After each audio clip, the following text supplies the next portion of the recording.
सोलापूर जिल्ह्यातील हिसरे ह्या गावी एका शेतकऱ्यावरती एका पोलीस पाटीलाने त्याच्या भावाने एक वार केलेला आहे। त्या संदर्भात अद्याप पोलीस पाटील अथवा त्याचा भाऊ त्यांच्यावरती कुठलीच कारवाई केलेली नाही। एफआयआर दाखल करून सुद्धा कारवाई झाली नसल्याने आपण का कारवाई झाली नाही त्याबाबत आपण सदर ज्या इसमावरती वार झाले त्याच्याकडून आपण जाणून घेऊया। तुमचं नाव काय? गणेश पांडुरंग काटे। काय कशाबद्दल झाले सांगता येईल का तुम्हाला? हे जे वार झालेला आहे तो मी तिथं कॅनेलला पाणी भरायला गेलतो। तिथं पोलीस पाटलांनी चाकू दिला त्याच्या भावाकडून, त्याने मला वार केला, छाती हाणायचा प्रयत्न केला त्याने। हा मग मी वार ते चुकवला। हा आणि कुठे लागला मग? हाताला लागला का? हा, दंडावर लागलाय। बरं, हा कशाबद्दल मारले? काय त्याचे कारण काय? काय कारण नसताना त्याने हाणलेलं आहे। कशासाठी म्हणजे का? म्हणजे काय कारण नसताना म्हणजे नेमकं काय त्याने कारण पेलेले होता दारू। कोण पेलत?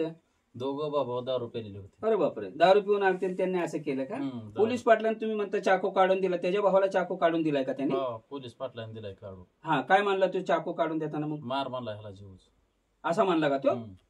मग त्याच्यानंतर तुम्हाला जखम झाली ती किती जखम झालेली? जखम 14-15 टाका पडल्यात त्या हाताला? हाताला। मग काय कसं काय उपचार कसा काय केलाय तुम्ही? करमळ्यातनं बार्शीत लावलं आम्हाला, बार्शीतनं पुण्याला लावलं। बोट काय हाताची हालत नाही तर। हा का? हा, बरं बरं। मग आता तुम्ही पोलीस कंप्लेंट दिली का? हात दिली, पण पोलीस ही करी नाहीत आम्हाला। काय दखल घेत नाहीत आमचे पोलीस? का बरं दखल घेत नाही? काय माहिती, आता त्यांचं नेट आहे त्यांचं पाटलांचं। हो, त्याच्यामुळे कंप्लेंट घेत नाही का? मग आता तुम्हाला बरं वाटतंय का आता सध्या? काय हातच हालत नाही माझा। हात हालत नाही का तुमचा? मग डॉक्टरांनी काय सांगितलंय? डॉक्टरने सांगितलंय महिना 1.5 महिना लागेल। कशाला बरं व्हायला? हा, शिरा 2 तोडल्यात त्यांनी। हा का? बरं बरं बरं, ठीक आहे। अजून म्हणजे परत त्यांचं काय म्हणणं असं येतंय का की बाबा मिटून घे वगैरे काय? धमकी देतात ती। धमकी देतात? कोणाला धमकी दिली? काय वल्लाला घरच्याला येऊन धमकी दिली त्यांनी। हो का? मग हे तुमचे वडील आहेत का? मग ह्यांना ठीक आहे दादा, कधी धमकी दिली तुम्हाला त्यांनी? शनिवारी संध्याकाळच्याला। काय म्हणले ते? की मिटवून घ्या ना, तुम्हाला मारो। तुम्हाला परत म्हणले का तसे ते? दिवस मोर येतात। हा हा, कोण येतं? कोण कोण येते? सोमा पाटील आणि अविनाथ पाटील, दोघं भाऊ येतात का ते? आणि ते म्हणतात का तुम्हाला मारो म्हणजे मिटून घ्या? बांधून येते ती। हा, आता आपण पाहतोय की ह्या ठिकाणी ह्या इसमावरती गणेशवरती इतकं मोठे जबरदस्त जखम झालेले की त्याचा हात सुद्धा हलत नाहीये।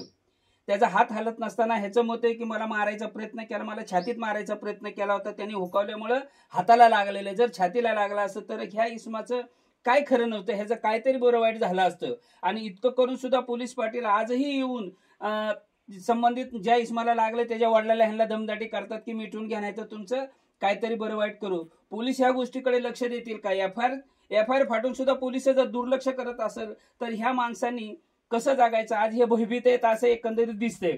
तेव्हा ह्यांच्या ताबडतोब पारदर्शी कारवाई व्हावी अशी ह्यांची मागणी आहे। ती मागणी त्वरित पोलिसांनी लक्ष देऊन कारवाई करावी अशी मागणी घेतात। त्याच्यामुळे ताबडतोब कारवाई करावी ही विनंती अशी ह्यांची आहे। The great India news, Namdev Gaikwad.